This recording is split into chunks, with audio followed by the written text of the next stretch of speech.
Welcome to the Orlando Lions Den Podcast, your number one Orlando City podcast. For the fans, by the fans. For the fans, by the fans.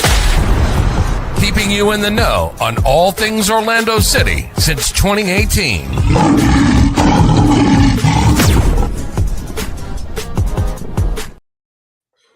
Woo! We are live out here.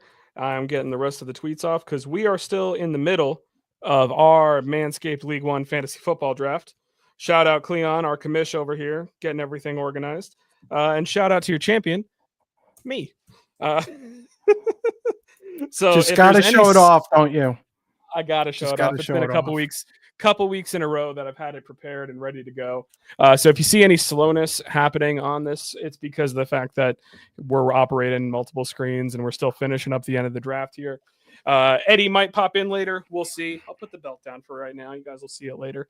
But, we got a lot to talk about because of the fact that there has been, we were off last week because we were just all really busy with a bunch of other things that were going on.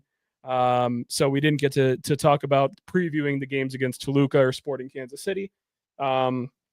Obviously, those went well. We didn't get to preview the game against Nashville, which did not go so well. But we'll talk about that. We got Leagues Cup tomorrow night, Wednesday night, the Leagues Cup semifinal against Inter Fort Lauderdale. Me and Alex are here. Like I said, Eddie might join later. I'll give a quick shout out to our sponsors in a second. But first, Alex, I want to ask you, how you doing, brother? How you feeling, man? I'm currently on the clock. So I'm good. I'm great. I'm awesome. Should I pick a running back or a wide receiver? I don't know, but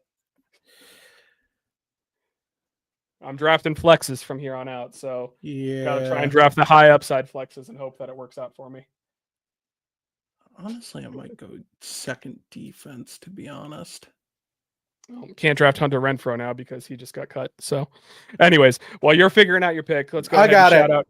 Oh, you got it? You're in? I'm good. I glad to be back. Honestly, I'm going to warn you now. I do have multiple shout outs. That is one thing I will warn you about, Mike. But if you would have told me a month ago after our first Leagues Cup match that we would be in this position, one game away from a Champions Cup spot and going to the final, I would have told you were nuts. It was not a good start to the tournament, but we're here now, and we have to appreciate that. But we're going to talk a lot more about that. Tell us about some fun people. Yeah, so first, let's go ahead and give a quick shout out to Hourglass Brewing. Shout out to them for No Mango, No Party, second year in a row. We appreciate them greatly. Shout out to Chad McGibbon at Chad McGibbon on Twitter. If you're trying to buy a home in the Central Florida area, Chad McGibbon is your man. Chad, I hope that in Manscaped League or in League 2, you drafted well. I don't know if that's still sponsored by Manscaped or not, but I hope you drafted well in League 2. And then also shout out to Leo with the Epic Mortgage Team powered by U Mortgage. If you are trying to buy a home as well in the Central Florida area, you got to get your finance questions in. Leo will help you. 407-844-7696. And Leo, if you're listening, just a reminder that I will see you in the Ocho draft this weekend. I finished in second last year. I would like to try and win that title from you and from Alex and from all the other guys in the Ocho.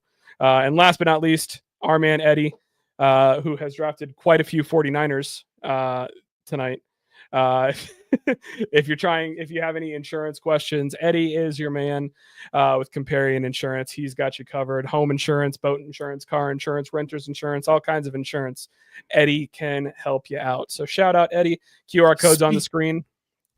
Speaking of homer picks, I finally just made my first ever Bears pick of the draft in the 16th round. Cairo Santos, he is my insurance kicker. So just to pull all that together. Insurance kicker. Oh boy. Oh, we got a surprise guest coming in here. Hold on a second. Hey. As soon as this wants to go ahead and get loaded. Whoa! We got a JJ sighting. JJ in the house. What's JJ, up, guys? How you guys doing? How'd your draft in League 2 go last night, man? I let the computer do it. All right. There is no League 3 to be relegated to, bud. I might come back to League Premier League or whatever it's called. That's the goal, man. So I'm ready to talk some Orlando City with you guys. Good. Well, that's the plan. So since we were off last week, like I said, we're going to try and recap a little bit of everything. I'm going to start with the positives before we talk about the negative. So we didn't get to talk about the PK win over Toluca.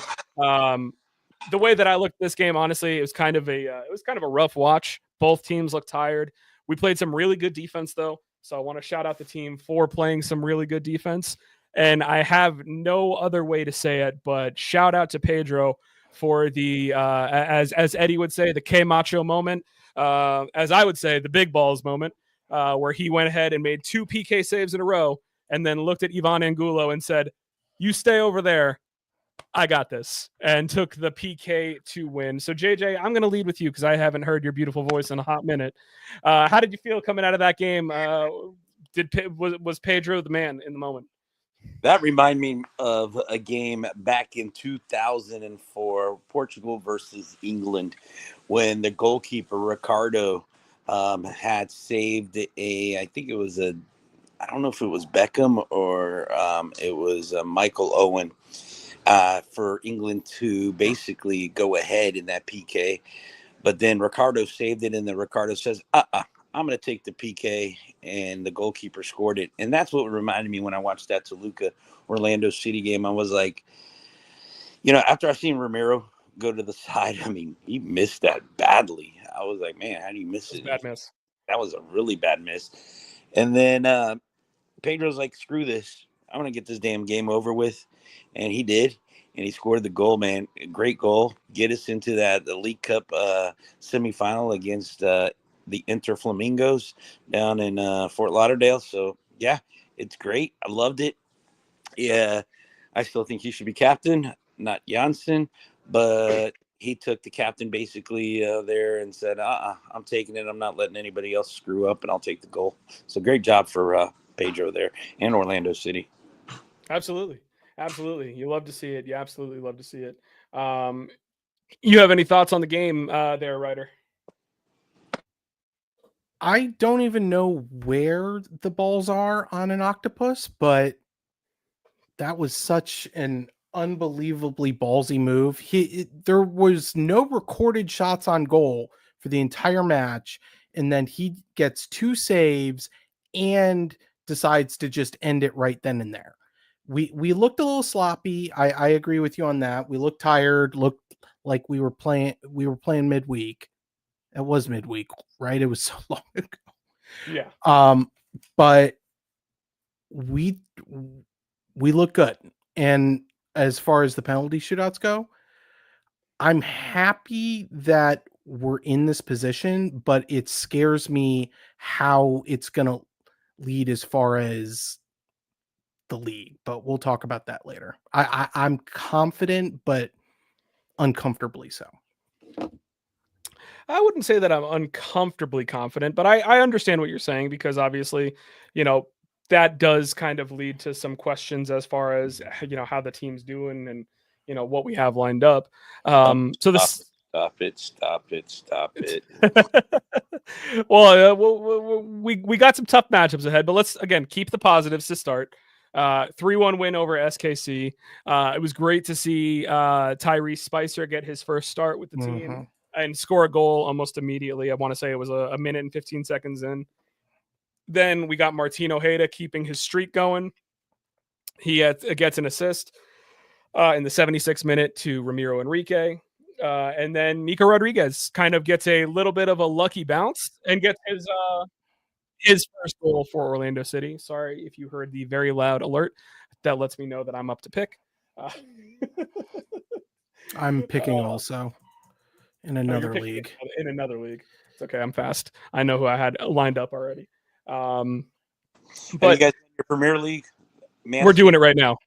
Okay. It's happening right now. It's still going on because of the fact that it's a 14-man league and there's 18 rounds. We figured we had enough time. That's your commissioner for you. Yeah, we know the commissioner. He's on IR. Do I want to draft a guy that's on IR? I feel like I don't. Go ahead and draft Joe Mixon. It's okay. Oh, no, I'm not touching Joe Mixon with a 10-foot pole. This guy's fun, though. I'll go with him. But I mean, coming out of this game, obviously you have to feel pretty good getting this is our 5th win of the season against a Western Conference team out of the 6 games we're going to play against teams in the Western Conference. We have 1 additional game left to go, and that was supposed to be this weekend, Vancouver coming to town. And it got rescheduled because of our success in the Leagues Cup. So I always feel good when we beat a inferior opponent. They're not a team that should be challenging us. I feel good when we're beating a team from the other conference, because to me, those are free bonus points is what I like to look at them as, beating the team from the other conference. So I feel good about those results. I feel good about this result.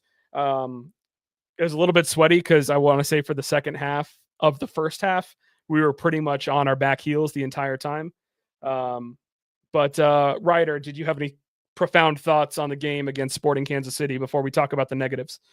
Andrew Weeby's take that Spicer is low-key one of the best changes for the entire league in this window. I kind of agree with it so far, because he's immediately come into the team and looked great. I think we were a little hesitant to accept him, but I'm on board.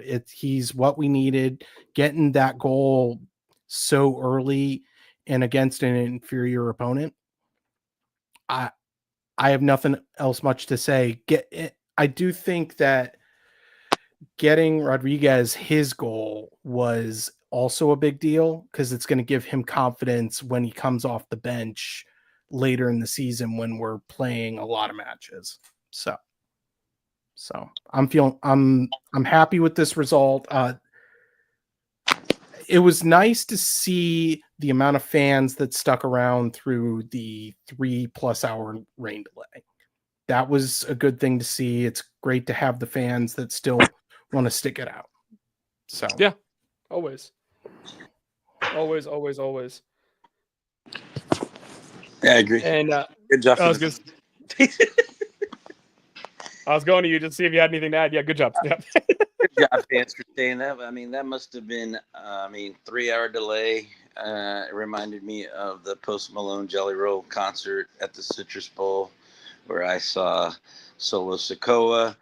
But then when I said, "Hey, Solo Sikoa," he ran off like a cat was chasing a mouse. No, it was a great job. I know we're going to go talk about Nashville here in a second, but that was a great win for Orlando. That's a win that they need to win, and they did it, and everything. So it was great. They came out, especially with 3-hour delay because of the Florida thunderstorms, and I still think that Benfica Auckland game was at 4 hours. So still, I think Benfica Auckland still holds the record for the longest delay in a soccer game. This is true. And at Interco Stadium. But let me ask you guys this. What happened if it was still raining at 11 o'clock at night and lightning was still in the area? Would they have played that game? And if they didn't, would that been rescheduled for a later date? And how would that work? I mean, what's the rules? Because I've never seen it happen in an MLS. What would be the rules for that? Would that game be rescheduled to a later date? Would it be Didn't that happen to us once? No, it never happened in Orlando. I know that for a fact. No, not in Orlando. There was a match. It might have been in Charlotte where there was one earlier this year. I believe it was between the Galaxy and Houston that the delay was for like 4.5 hours. They tried the issue with us in Houston is their drainage is not as good as Inter and Coast Stadiums is. So they did have to reschedule the game. Obviously, once it gets to this late in the season, rescheduling a game becomes much more of a logistical nightmare. But that's really the only thing that stinks about it, And just because I know that there's rules, with the city ordinance with the noise control and all that stuff after midnight. Mm-hmm. The decibels could be as high as they are at 8, 9, 10 o'clock at night. So yeah, But great win there by Sporting Kansas City, or by Orlando City over Sporting Kansas City. I think that was a must win, and they did win it. And then I think we're probably going to go talk a little bit about the Nashville game here. Yeah, I mean, I really don't have much to say about it, but we will go ahead and talk about it. I believe the final brutal score was 5-1. And I will say that in that game, we did have almost an entirely rotated squad. The only starters that remained in were Pedro Gallese, Rodrigo Schlegel, Robin Janssen, and Cesar Arujo. They were the only starters who began the game. I do want to say I want to partially blame this on us being a full rotated squad and focused to the midweek. Obviously, it's a brutal loss to take one way or the other. But at the same time, I also have to kind of point out that Rodrigo Schlegel and Robin Janssen also did not play a great game during this. A lot of things that I think 2 goals that possibly could have been prevented if they were playing better. So that is something that's a tough pill to swallow. That does stink. But JJ, if you got feelings on it, I will give you the floor. The floor is yours. My feelings? You'll be surprised with my feelings. I personally think, I'll put it this way. If we win tomorrow against the pesky Flamingos of Miami, I don't give a rat's ass about this game against Nashville. And we're in the final of the League Cup. No matter what, I don't care, Mm-hmm. Now, if we go and we drop an egg and we lose against Miami, then I'll be like, okay, maybe we should have won this game. So it depends on tomorrow, to be honest with you, how I'll feel about this Nashville game. If it was we win, hey, smart move by Poppy, resting the players, who gave a damn about Nashville. Okay, we're in the finals of the League Cup, and now we got we're in the CONCACAF Champions League. If we win the Leagues Cup, we're champions, and so beautiful. We get an automatic bid to the Leagues Cup if we win tomorrow. It's great. Now, if we lose tomorrow, then it comes back and haunts us, because now it drops us down to 5th place out of the home field and everything. But I don't see it as a big 3-point loss. I still feel there's plenty of soccer still to be played, that we can jump up to 4th or even 3rd. And if we can maintain Miami where they're at, I know they're 3 games ahead of us or whatever that have left to play or whatever.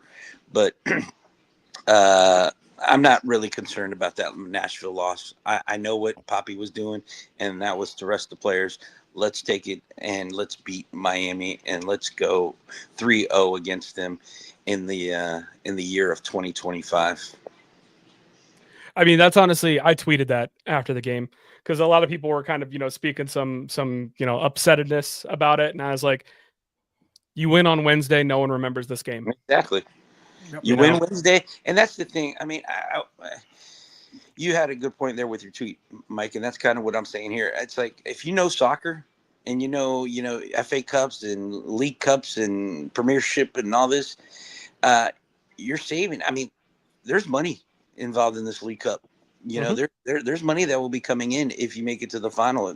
There's money if you just win tomorrow and lose in the final, because you're gonna you get that league, Champions League berth right away. Yep. Automatic, and that's money coming in. So people say that this cup is a whatever money maker or whatever it is. It is what it is. It's money coming to your team, which then can sign a good player.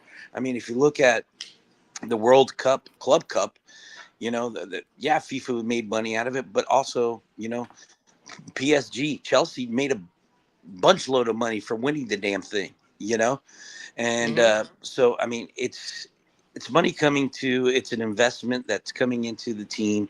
So if they win tomorrow, nobody's going to remember Nashville.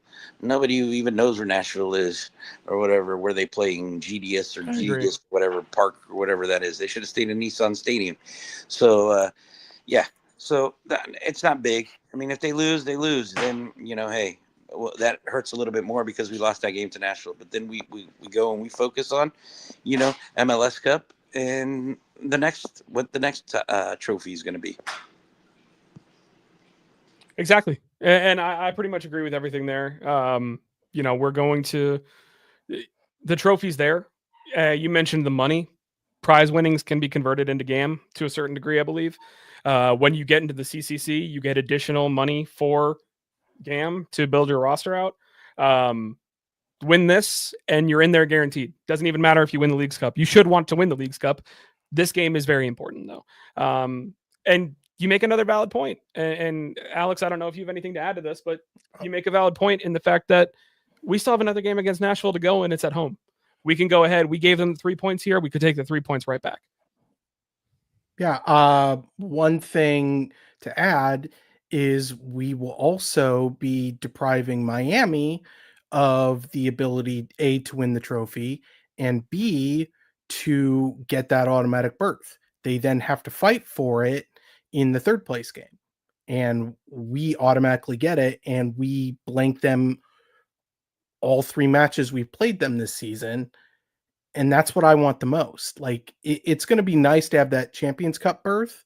It's going to be even sweeter to take it from Miami in their own house after all they've said, all they've done, but who knows how many rules they've broken. That's going to be sweet. The other thing is you're talking about not forgetting about this match. It's only if we win. That's how it's going to be. And if we lose, yeah, we're going to remember this match, but it was in the service of resting as many key players as we can in order to go into Miami and win. And that's what we needed. We needed the rest. We've been going at a frantic pace for the past month or so, much to my wife's chagrin. And we didn't look our best, but we also got the mistakes out of the way. And some of the mistakes came from some of the starters we will see on Wednesday. It was Janssen, it was Schlegel. Schlegel got that stupid card. That was just fighting, and I don't understand why he does that. Because he's gonna miss the next the game in mid-September after the international break, which that's Luis Muriel with the dumb red card. Luis. Oh, that was you. Oh, that was Muriel. Oh, I'm thinking of Schlegel fighting after that. No. Muriel. Muriel is the one that got the red. Okay, Muriel. Thank you. Muriel. We'll miss him, but it might also be a good time to bring Duncan back into league play. If he's ready, he's still been listed as out, so we don't know that he's going to be good to go. But I will say that if there's by going to be September, I mean, hopefully he's still been listed. Yeah, he's still been listed as out. So hoping that he will be better. But at the same time, I will add that the fingers crossed there is that, it's a game against DC United. So that's the game that's going to be missed. It's a game that I think we should be able to win with or without a Luis Muriel. So yeah, let's go in there and get that spot. That's the big thing. Getting the spot is the big thing. Taking it from Miami is the second biggest thing. Absolutely. All right. So that brings us to stock up, stock down. We don't need to do one for all of these 3 games. I'd say just talk about what, who you think your stock up is over the last week and a half or so. JJ, again, I'm going to lead with you just because it's great to have you on. Stock up. I'm going to give it to Pedro. He's got some balls. Taking the PK, doing the save. Pedro, stock up, definitely. He's done pretty good in these last few games. Stock down. I'm gonna give it to Ricardo. Ricardo Moreira. Sorry. Interesting. Shouldn't have traded Rafael Santos. Marin's worse than him, I think. I've always said it. I watched the Portuguese league. The guy never started for Braga. They made him sound like he's going to be this international greatness. He's horrible. I've seen him play in the Portuguese league. But, Ricardo. I would have rather had Rafael Santos than Marin, to be honest with you. So that's my stock down. Interesting. Okay. Alex, who do you got? Stock up. I'm going to give it honestly to Enrique. He's sticking to form. And we can still rely on him off the bench. Like you guys were talking a couple weeks ago when we started starting him again and he went into a slump. Putting him on the bench and replacing Muriel, and it was weird to see Muriel off the bench in Nashville, and it obviously led to a goal, but it also led to him being frustrated. Which, can we talk about that real quick? Why are you making that sub? Why are you making that sub when you know he's going to be playing on Wednesday and you know this game is out of reach? Maybe he's going to play Romero. I almost hope they don't. I wouldn't. I think it's just to keep him loose. I mean, and the red card doesn't go to the Leagues Cup, even though it's a. No, I know that. I know that. I'm talking different competition. Yeah, I'm not talking about the red card. I'm talking about just putting him out there even for a couple minutes. Like, you're risking A, injury, and B, just putting a couple miles is a relative term, putting some legs on him that he doesn't need. He needs to rest. He needs to be able to do his best and not have anything in his head. And even now, there might be something in his head because he was frustrated about the incident in Nashville. I don't know. It just seemed like an odd substitution to me. I agree with you there. I agree with you, Ryder, on that. I mean, it's like, yeah, put the younger guys in. You're already getting your butts whipped. Get the young guys in, get them all in, let them play, let them get accustomed to each other. You don't need to bring in Muriel, who you know is probably going to have to start against Miami, and he did play well versus Miami here in Orlando. So why waste? Why get him tired, risk an injury, and when you need him definitely for tomorrow, Wednesday. I agree with you, Ryder, 100%. That's just the things that make you go, with Oscar. So, I mean, there's other things too, but we won't talk. Plenty of things. Yeah. Plenty of things. Yeah. Stock down.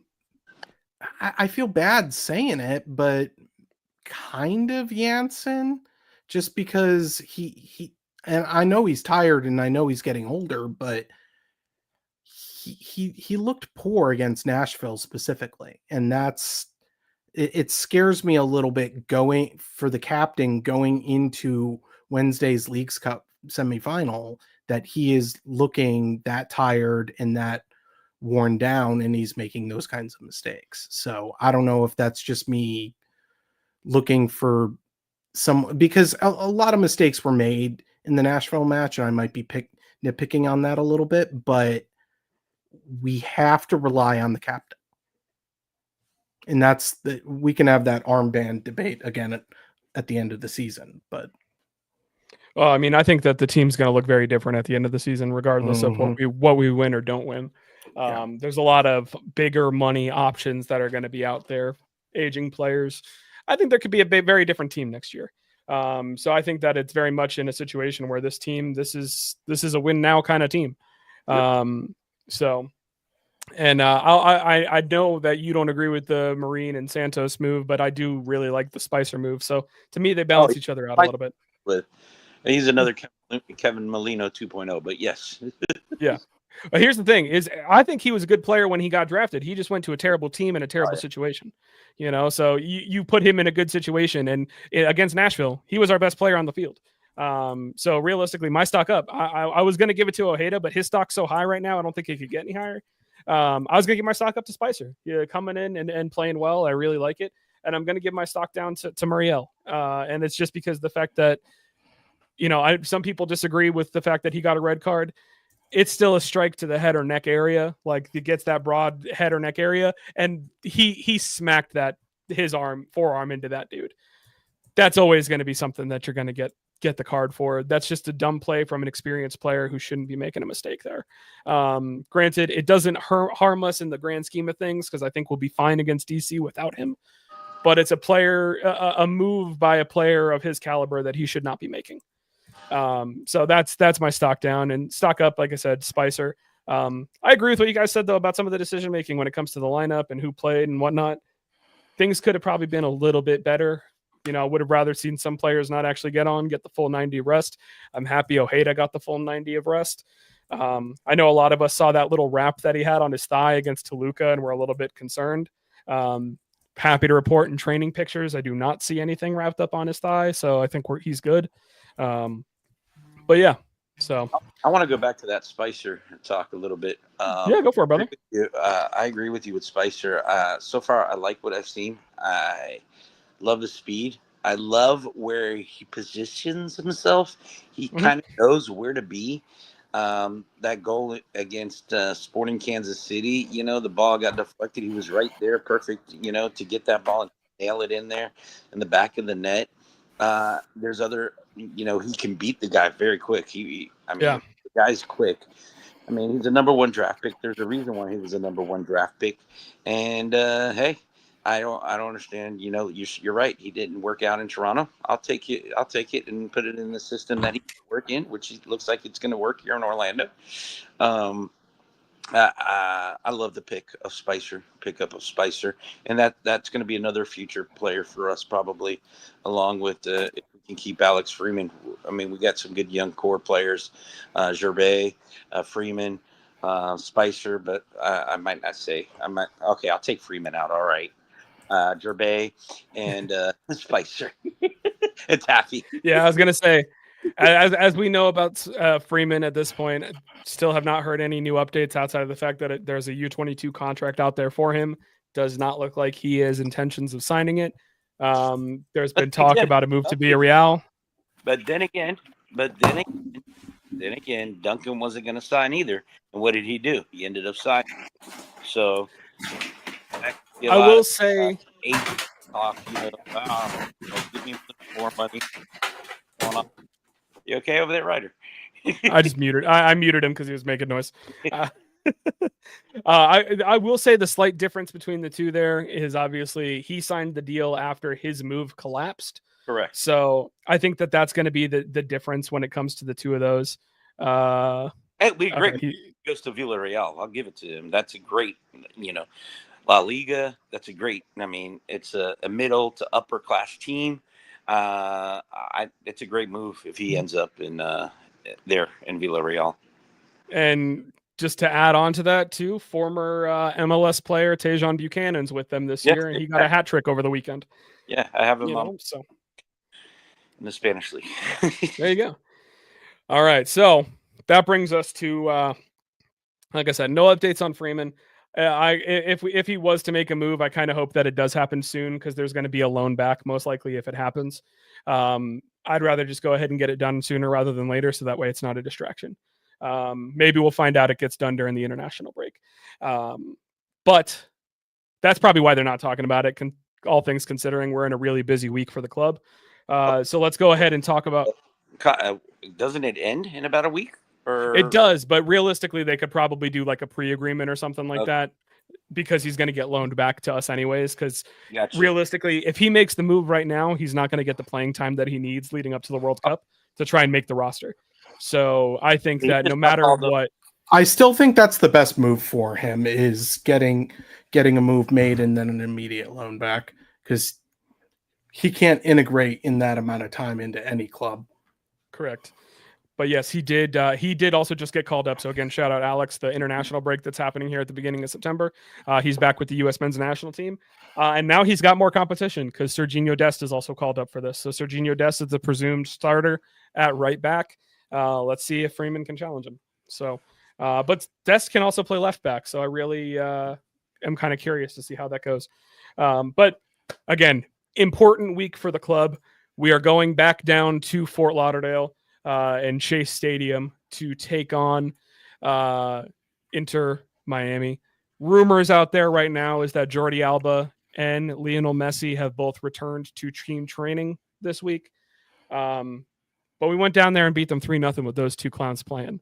So it leads to the question of, we've played them twice. We technically played them 3 times this year, but the preseason friendly, I really don't count. We beat them 3-0 in their house. We beat them 4-1 in our house. We're going back down there. Do we complete the 3-game sweep, guys? That's the real question that it comes down to. Yeah, I think we do, but I don't think it's going to be nearly as a dominant performance. I think this one is going to be tight. I think that Miami is going to come at it pretty hard. I think that place is going to be pretty crazy for a stadium built out of shipping containers, but I think this one's going to be close, and we're going to have a very long night of clenched buttocks. I think it's going to be. Are we doing predictions already, or do you want to wait on that? No, we can do predictions already.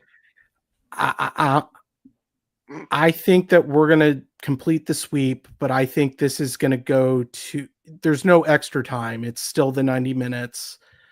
I think this goes to PKs, and we win we win on PKs. Either that or 3-2 in. Screw it. We win in PKs. It's going to be 2-2 win in PKs. JJ looks like someone who could not disagree with you more. He is disgusted by everything that you just said. JJ, why is he wrong? Let me tell you something. We played Miami, including the preseason, 3 times, right? We've held Messi. Messi does not want to play against Orlando. First of all, he doesn't want to play against Cesar. He doesn't even want to play against Gervais. Those two basically jockstrapped his butt and didn't let him do anything. That Miami has no defense whatsoever. If Luis Muriel plays the way he has, and Martin Ojeda plays the way he has, MVP, there's no way that Miami's going to beat Orlando. That defense has holes, big holes. And if Schlegel and Janssen and Brekalo can maintain that 3 in the back with Alex Freeman going up, man, there's no way. I'm giving it 4-1, maybe even 4-0. Orlando puts a whooping on Miami again. We come out of Chase or whatever the hell stadium that's called, and we're going to come home heading to the final. Doesn't make a difference. Orlando is in the final. We're in the Champions League. We're everywhere. Orlando's going to win this damn Leagues Cup, guaranteed. I love it. I love the confidence. And I like to refer to it as the Erector Set Stadium because they built it in like a week. They definitely had some directions that were pictures only. Like I've seen better looking stadiums built for high schools. So, I mean, literally, we've seen a bunch of them for the high school football teams in like Georgia and Texas. They build insane stadiums over there. I don't know where all that money's coming from, but I will Boosters. say you drove past the new stadium that they're building on the toxic sewage dump in actual Miami. What do you got to say about that place? Does it look like it's coming together? It doesn't look like it's coming together. All the renderings have been this beautiful grass and a beautiful area where it's going to be a park, and then there's going to be a stadium and training grounds. You could see none of that. The only reason I knew what it was the giant black banners all along. I think it was 95. I don't even know. There's so many roads. Miami? What? Yeah, I went to a Marlins game, which that'll be in one of my mini rants in shoutouts. But I'm driving back home and I see Inter Miami. I'm like, oh, the new stadium by the airport. And you can see the stadium kind of rising out of the ground, but it's not nearly done. It's kind of circular. It looks fine. Okay. It looks fine. I will say that and the only reason I end up seeing pictures of the progress of the NYCFC stadium is because it's being built on the old grounds that was Shea Stadium in Flushing, Queens. So it looks like theirs is actually going to be coming together quicker, which is kind of sad because I know that's not even going to open until 2027, and they're hoping to open, what is it, Miami Freedom Park is it's what's supposed to be called next year. So we'll see. But okay, so you got a PK win, Ryder. JJ, you're sitting here saying that you think it's going to be a dominant either 4-0 or 4-1 victory. I'm going to go simple. Not simple. I think it's going to be complex. Give me a 3-2 win. And I'm going to go ahead and say goals going to get scored by Ojeda and Pasalic. Give me an Ojeda brace and a Pasalic goal. Ojeda ends up winning it late, break their hearts, tear them out of their chest, and demoralize them. That's what I want to see. Depression. And that wins the MVP for Ojeda. Ooh. I mean, I think he's got it pretty well and put away at this point of the tournament. That's the nail in the coffin right there. Well, he wins the Leagues Cup MVP for certain. I don't know. He's in the running as far as MLS goes, but I think, honestly, I kind of have to give it to Anders Dreyer right now because he has been unreal. I think he's already at 30 goal contributions, something like that. Insane number. definitely better than that little fraud in South Florida. So let's see. Oh, who do we got here? Brandon, I'm going to be going to the game tomorrow. I think it'll be a 2-1 Orlando dub. You know, Brandon, we would take that too. We'd be very happy to see a 2-0 Orlando dub. Have fun out there. Be safe. Give them hell is what I will always say. And we really can't preview this because we don't know what's going to happen. But the Leagues Cup final is on Sunday, as is the third place game. That is why our game against Vancouver got rescheduled. I'm going to go ahead and say the way that I'm looking at this, if we're in the final, we're going to Seattle. If we're in the third place game, we're going to Los Angeles. I don't think that there's a snowball's chance in hell that the LA Galaxy in their current iteration can beat Seattle. I just do not. So we have to go on the road no matter what. There's no more home games for us. The only way there was is if we were going to be playing aside from Liga MX. So I think that, I think that if we're playing LA or Seattle, if we put ourselves in a situation that we're in a final, or we put ourselves in a situation where we're in the third place game, I just don't see a situation where we lose. Can't really predict it because I don't know who we're playing, but I think that Seattle's a good team and they're a very cohesive unit. I think we have more talent on our team. LA Galaxy has good talent. They are not a very cohesive team and they do not have a great defense. I think that that's another team that we could beat. So your guys' thoughts, I don't know. We're all clearly of the mind that we're in the final. Well, if this is a fixed league, the ratings, everything. Oh, we're getting two red cards tomorrow for sure. You'll see LA if it's a fixed league, we're getting 2 red cards. You'll see LA versus Miami. I mean, come on. That's what they want, really. That would be a perfect final. Messi, LA. Yeah, it's too perfect. So, but if you have a real soccer game, Orlando should be in the final with Seattle. I think so. I mean, at this point, I think, granted, obviously people would argue that, Miami's the better team because of their players. With the way that we've beat up on them this year, I don't think that they are. I don't care what players they have. I don't think that they're the better team here. And I think that if you wanted the 2 best teams left in this tournament to play, it's Seattle and Orlando. And yes, I'm biased. But you're honest. That's the thing. It's honestly true. The Orlando is much better than Miami. Messi, okay, he's a good player. Luis Suarez is done. He's over age. And whatever the Paul or whatever his name is, I don't know what the heck he's done. He hasn't really done anything except, what was it, an Olympico the other day? I think he tried to do. Like that. Yeah. Besides that, he hasn't done really anything besides to be, does Messi still have his other bodyguard there? But if not, I think that's what they brought Rodrigo Paul in for. That's why they brought DePaul in, is because they didn't want the MMA fighter on the field with them anymore. There you go. No, but in honest truth, I think Orlando has a better squad than Miami. And it should be a Seattle-Orlando final. That's it. Yeah, I think we have a more complete team. I'll go to just Brandon's comment. Does anyone know if Messi's going to be played tomorrow, or is he going to keep faking injury to watch from the sidelines? So the report was that this morning, him and Jordi Alba both returned to full team training. If they are in full team training, I would assume they are more than likely going to play. I don't know if they're going to start or what that means, but they're more likely going to play. Ryder, when it comes to the final, do you have any thoughts on what you think is going to happen, how it's going to go down? We're clearly predicting that we're in the final here. So yeah, there's no world where LA makes it past Seattle. I don't think. I think this is Seattle's side of the bracket to lose at this point. They're gonna go through unless something catastrophic happens on their side. Mm-hmm. I still think I agree with you. I still think we can beat Seattle, but it's going to be a tight game. Like I said about Miami, I'm not as optimistic as JJ is. I don't think Lightning can strike 3 times against Miami where we dominate them all 3. I know they're old. I know they have holes, but we have holes and we're a little bit less rested, especially on defense. And I think they're going to get in our heads. I think they're talk about fixed league. I don't think there's any world where our match ends up 22-22 in Miami tomorrow night. But for the final or third place game, we can beat both of these teams. LA is going to be a cakewalk. Seattle is going to be another one of those things where it's going to come down to the wire.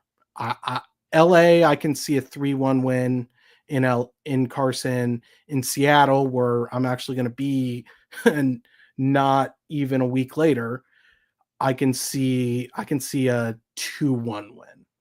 So Seattle's fast up front, so that's what scares me the most. They are fast up front. They do have a good defense. Honestly, I think if we were playing Seattle, I see that game going to penalty kicks. Honestly, it would be a fun game, and honestly, it's the game that I think realistically the Leagues Cup deserves for people to actually give a crap about it. Just my 2 cents, because I feel like a lot of people have soured on Miami, and I'm not just saying that as someone who dislikes them as a team, but if you look at other teams in the league. Granted, we don't have a good relationship with Nashville fans most of the time, but there was Nashville fans that said, thanks for the points, beat Miami's ass on Wednesday. Like, because they know that we went into that game preparing to play Miami. We didn't go into that game with the mindset of, we have to win this one. We went into that game with the mindset of, if we get a point out of this, we'll be happy. But we have bigger fish to fry on Wednesday. So that's what it comes down to. That's 100% what it is. And isn't it birds, bigger birds to fry?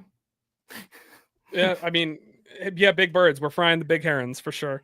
It took me a second to realize what you were saying there. Me too. But I did catch it. I was like, because at first I was like, I don't think that's the freaking saying at all. I'm taking things literally. I'm like, Alex, did you smoke something or drink something before we started this? And you don't have to answer that. I love you, buddy. I'm just messing. I know. Because now I understand it. It took me a minute. It was a good joke. It's just, oh, geez. All right.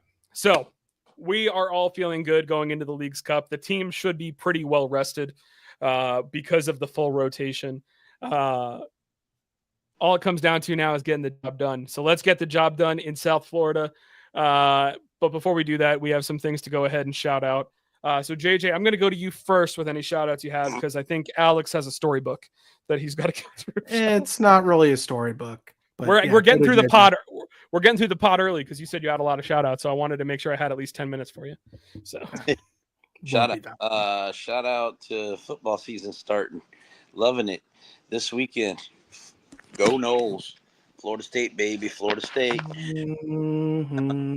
And you guys have so much fun with Tommy Castellanos. Yeah. Let's hopefully make it close against Alabama. But yeah, football season's back. Loving it, and can't wait. And I got like 90 fantasy football leagues and that I'm doing, and give a shout out to myself. I want to beat Brandon Kravitz and Mike Bianchi on fantasy football. So I'm in their Zone Heads League. So for 98.9 the game. So hopefully got the invite to join them. So I'll be doing my draft Friday from Winghouse in Kirkman. If anybody wants to come out and see us do the draft, let's see what Bianchi. It's first time Mike Bianchi is going to play fantasy football. So let's see how that goes. Please, for the love of God, beat Mike Bianchi so bad that he finally starts to understand Orlando City soccer. I say that with all due respect. Mike, if you're listening, I know you're not, but like, never know. Because if you did, you'd understand Orlando City soccer a little bit better. The Purple Palace. The Purple. Yeah, man. No, I mean, I do at least appreciate that Mike usually has Evan Weston on frequently to talk Orlando City, because Evan does get it. So I do appreciate that. More than what Paul Tenorio did. Ooh, did I say that? Ooh. Oh, he moved on to just covering the league as a whole anyways. So, but I canceled my athletic subscription because they got rid of other writers that I like. Anywho. Oh no, I was a big fan of Tom, obviously, friend of the show. Oh, yeah. I always liked Pablo because he wrote the most irreverent and hilarious stories. Rest in peace, Tommy Booger. Right, by the way, it's back alive. He got the account got recovered, but he's taken a break from it because he doesn't know how he can avoid stuff. And the other one is Sam Stachel. I always liked him too. I thought he was a little bit more charismatic than Paul was. So, anywho. Not trying to tear down Paul. Ryder, I hit me would. with your multitude of shout-outs. Okay, first multitude is shout out to ESPN for just a horrible launch of your another new streaming service. ESPN Plus is dead, former home of MLS, and is now called ESPN Select apparently. And there's ESPN Select and ESPN Unlimited. And I kid you not, I thought I needed a master's degree just to understand what the differences were. No emails were sent to subscribers, but if you want to get ESPN Unlimited, you can get it on its own for like $30, or you can bundle it with Disney Plus, Hulu Plus, and there's options for with ads, without ads, all at different price points. And there's even just randomly like Disney Plus, Hulu Plus, and HBO Max for some reason, or Max or whatever it's been called. I'm all confused already by you just talking about Exactly. Yeah. There's 12 options. Like, no, it's that confusing. And I work in technology and I'm still confused by this. It's So- with ads, without ads. And in the end, it was $28 for Disney Plus, Hulu Plus, and ESPN Plus. But now it's for the same thing without ads. It's $36 for the first year. And then it goes up to $45. And they can't even tell you what the benefit actually is because there's no list of what the difference between WWE. That's what the benefit is. or WWE. NFL Network or what Red Zone or whatever that is. Oh, I thought forgot. That's right. Red Zone's going to ESPN. But is that Mike? Is that this year or next year? I thought that I was. thought next it was. year. I thought it was going to be next year, but at this point, dude, I don't freaking know. And you Right. apparently get to stream ESPN, ESPN2, SEC Nation, ACC, whatever that's called. Network. Is it? SEC Network. Is it? Nation is the show my cousin works on. SEC Network. That's right. You're just confused with all the stations. But that's the point. Like, why do we need all this? Why can't we just go back to cable? And don't forget, need they to got pay. the Texas Longhorn station too. That's true. They do. Shout out to my buddy Darren who works for the Longhorns. Apparently, I discovered today UConn apparently has their own streaming service. Oh, they For do. what? For what? Basketball. For sports. I was looking at a chart that had all the college football games this Saturday, which I agree with you, JJ. Welcome back, football. Welcome back, college football. Let's go Noles. Let's go Wolverines. Got to keep it in the family. But why do we need this many streaming services? People used to complain about, oh, there's too many channels. Guess what? There's just as many streaming services, and there's still as many channels. Can I say just wanna something watch real quick sports. for you? Please, go ahead. I'll get you a streaming service for $189 a year, and you'll have everything. So this DirecTV? fell off a truck. I'm just letting you know. I'll get you a streaming service for $189 a year, and you'll have every station in the world, every movie you want, every TV show you want. Well, Is it we'll a get jailbroken on Roku? I was going to say Roku or Fire Stick. I'll the- get you that. I've had it for the last 10, 15 years and never had any problems. I watch everything. In Is 4K it? too, by the way. I was going to say, is it in 4K or is it Yep. in 480p? 4K. Huh. So Maybe we'll get on the dark web later and we'll talk. yes, we will. Anyways, that rant aside, second rant is for our friends in Miami. I've been to Lone Depot Park or whatever it's called this week half a dozen times now, and it's been mostly empty. But for the first time I've ever been to that stadium, it was at least, I'd say, 2/3 full.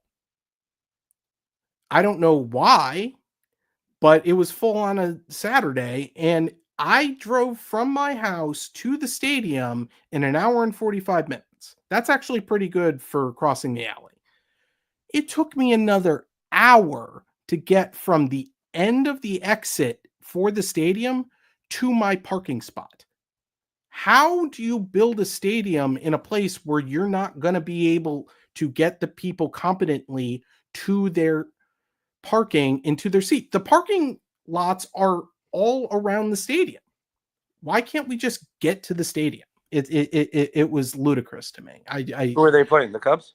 No, they were playing the freaking Blue Jays. Oh, Like this wasn't a blockbuster game. I just went. Kayla and I wanted to go to a baseball game because heaven knows we don't want to go sit in the hot sun at Steinbrenner Field because we don't. And you'll be one of the 10,000 people there. Or Yeah.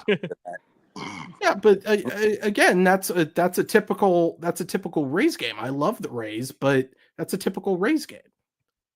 I mean, that was what Rays game when they were playing at the Trop too. Yeah, no, it's just the only difference is you're playing at a spring training facility where it actually looks like it's intimate and everybody's there, versus in the Rays, you might get your own section to yourself. Yeah, I was gonna say that's the only thing is at least it's a nicer stadium than Tropicana Field is, so it's just outside. The food's great at Orlando. Will get the Dreamers. The Dreamers. Oh my God! Please don't. I just don't think Orlando's going to be a good baseball city. It won't. They've already, what was it, last week or the week before, they just got another $100 million or whatever by another investor. They got the money. They just need now the commissioner to say, hey, Orlando. But I Orlando's think Charlotte. I think that's one that they're Charlotte, Nashville, and obviously Las Vegas. They announced the schedule, the MLB schedule today, and doesn't Las Vegas already have a team? They are supposedly getting the Athletics, but the Athletics are moving there next year. But the Athletics are 2 years. They're playing. They're playing in Vegas for 6 games next year, though. So gotcha. Okay. Las Vegas is just getting everything. Yep, pretty much. I mean, that's mostly honestly, from Oakland. Yeah. Honestly, Las Vegas. I'm waiting for them to get an MLS team. Like, I think it's honestly kind of a big miss that Las Vegas isn't hosting the World Cup draw. Like, personally, I think it would have been better there. So, there's so many things I could say about the World Cup and the World Cup draw, but I'm going to keep those thoughts to myself. So, honestly, no, those were my 2 big rants. I shout out to football. Welcome back. That's it. Tyson Bagent, first Bears quarterback to get a renewed contract since Jay Cutler. And he's our backup. And then he goes out there against the Chiefs second. It's incredibly gross, but he was an undrafted rookie that signed from I think it was a D3 school. And he's been having a great preseason and led the Bears to a win in I think it was 19 unanswered points in the fourth quarter. I know it's preseason, but it was fun to watch. It was a fun preseason to watch. So shout out to football. Welcome back, football. Well, I know we got 2 minutes left on this. I got to talk real quick to Mike about one thing. Go for it. First, I just want to say, shout out to me almost giving you enough time. You took 8 of the 10 minutes I gave you.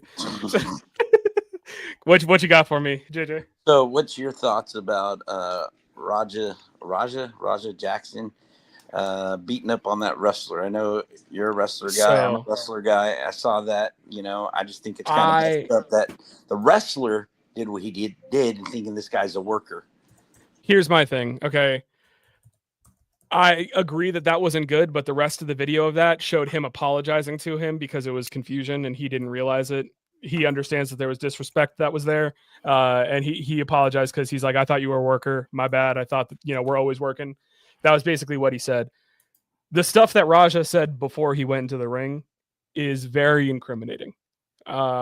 He basically said, I'm going to get mine. I'm going to beat his ass, that kind of stuff. And then actually watching what happened was pretty disgusting. I'm happy that Psycho Stu is okay and he's still in the hospital, obviously, but I'm happy that he's recovering, supposedly. But with what happened there, that's one of the grossest things I think I've ever seen in a wrestling ring, outside of, realistically outside of what happened to Owen Hart. I just feel like when he slammed him down, he was already That's out. when he got knocked out. He was out when he did the slam because he didn't do the slam properly. Yeah. He did the slam so he landed on his butt so his head bounced off of the mat. He was out and then he was out hitting him. And he was motionless. But that's the thing. Because when they pulled him out of the ring, he was bleeding from the ears. Like, that is a very, very bad sign, bleeding from the ears. And I also want to go ahead and say, to Knox X Pro Wrestling or whatever it is, they need to get their shit together too. Pardon my French, because he got 27 punches in before any of you guys went to pull Raja off of him while he was there lifeless. And B, if you didn't see this video, JJ, this is going to piss you off too. Someone went in after that for the cover on him and the ref counted 3. Like it was still finishing the match. Like, guys, have some tact. You just watched your buddy get beat lifeless. Like, the match is over. Like, throw up the X, referee. I don't know how you let that happen. Like, so we go back to WWE when Travis Scott and Cody Rhodes, sorry, we're making this into in the ropes type segment, but hey, we could do that. I don't mind. You know me, I'll talk wrestling all the time. When Travis Scott came in, and punched Cody Rhodes, supposedly he punched him with the closed fist right on his face, and I think he had a black eye after it. Yeah, and I think this needs to be, we all know how wrestling is. It's all entertainment and everything. But if you're going to get these celebrities that don't have any training, like Jelly Roll, at least Jelly Roll, when with his last pay-per-view, he came down to the Performing Center and trained with the wrestling to know what to do and everything, But you're not going to just put Travis Scott out there and where he punches, Cody Rhodes right in the face and gets a black eye, could have done other damage, and everything. So, I mean, I think these celebrities need to get a little bit better trained, because what's going to happen is just like, and the Raja thing was, I just feel like it was worker or not worker or whatever. First of all, he's in the backstage area, which would imply that you're a worker. You're a worker, I've gone to these small, they have them over here at Old Town in Kissimmee. Was it Conquer Kissimmee, I think is what it is? Yes, right? I think so. And I see them all in the parking lot in the back, all the workers, getting ready and doing all that stuff. So for Raja to be back there, he doesn't know. You got all these independent wrestlers that are coming just for the show that some of them, they don't even know who the heck they are, Then you got, like, I know Matt Riddle was last week at the one here in Kissimmee, but you don't know some of these wrestlers, who they are and who they're not, because they're independent and they're just going out there to try to make the next step in their wrestling career. So Raja shouldn't have been back there. And for Raja to do that, to me, that if he was to be done anywhere, even in WWE or AEW, that he would be arrested. You're going in, and for what he did, that should have been an assault. And he could have gotten a good battery case, so. I still think he's going to get arrested. I do. Something's going to happen. He's going to get arrested, whether it's just for, violent assault or, realistically, they could get him for attempted murder for the crap that he said too. So Alex, you seem very confused because you did not see what. Literally the only thing I know about this from the group chat is the fact that some people thought that the stuff that he said and he was mic'd up for was apparently it was almost too crisp. Yeah. Like, so was he actually wearing a mic? I know nothing. Literally everything I know about wrestling, I have learned from the two of you, Eddie and Cleon. Yeah. And I think Alex watches, but I am the least knowledgeable person about wrestling on this podcast by a million miles. Let's not forget Dave. Mike's going to be I think he's I'm turning. back. Jay's going to turn. Jay's going to turn. You think so? In Paris. Oh, interesting. It'll be interesting after to see how what that I goes. just saw yesterday on Monday night with Roman. I didn't end up getting to watch Monday night last night, so. All right, in the ropes or outside the ropes, I think we're done. But if we need we'll start our own Orlando. We'll start in the ropes. We'll start. I will. So I'll give a quick shout out because I like to. I like to go to. I like to go to local shows if I can, and I went to a GCW show in Orlando 2 years ago, and I want to say one of the guys who wrestled there, former TNA guy Yuya Uemura, he wrestles in New Japan Wrestling right now. I want to give him a shout out because he just got to wrestle on Forbidden Door over in London in front of 18,000 people. So seeing him wrestling in a gym to like maybe 150 people to now wrestling in front of 18,000 is pretty cool. So shout out to Yuya for that. I'm going to go ahead and give a quick shout out to the draft rankings. I got given the fourth best draft, and somehow Swag got the first. I haven't even looked yet. Where did I fall? 7th. You're 7th. Eh. So we got to just for podcast people, Swag is 1, Eddie is 2, I am 4, Cleon is 5, and you got 7. Shout out Adrian and Hogtown Hooligans for getting the last 2 spots. Yeah, I'm in League One. Woo! League 1, go League 2, woo! Or League 2, whatever the heck it is. Shout out the Mets for getting a walk-off win while I'm sitting here doing the podcast, and shout out to my folks for coming out to visit me this past week. That's why we didn't have a podcast. I was busy dealing with that. Got to show them all around, and shout out to them, especially because I drove them out to Rocky Mountain National Park, and for them to go ahead and walk out on a observing deck at 11,000 feet of elevation. Very proud of them, because that is not something that you can do if you're queasy. And I speak as someone who's queasy that did it myself. So Shout out to you then. Well, shout out more to them because they don't move as well as they used to. So it's definitely a fun thing to do, and we had a blast. So that's an episode. 10 After Dark will be back tomorrow night, regardless of the result. And then we'll get ready for this weekend as well. I got other fantasy football drafts during whatever the third place or final ends up being. So I'm going to be doing them regardless. I got my this weekend. I'm pretty sure on Sunday I got my regular money draft for the league that I've been in for like 15 years. And I got my big money draft that Swag invited me into. That one is like immediately after it. So that is going to be stressful to go through both of them. But we shall get through it. So with that being said, that is an episode. Vamos, Orlando. Vamos. We will see you guys in Den After Dark, and then we'll have a new episode for you out next week. Florida's purple. Never forget it. Thanks for joining us this week on the Orlando Lions Den podcast. Don't forget to follow us at Orlando Lions Den on Twitter, Facebook, and Instagram. See you next week in the Den.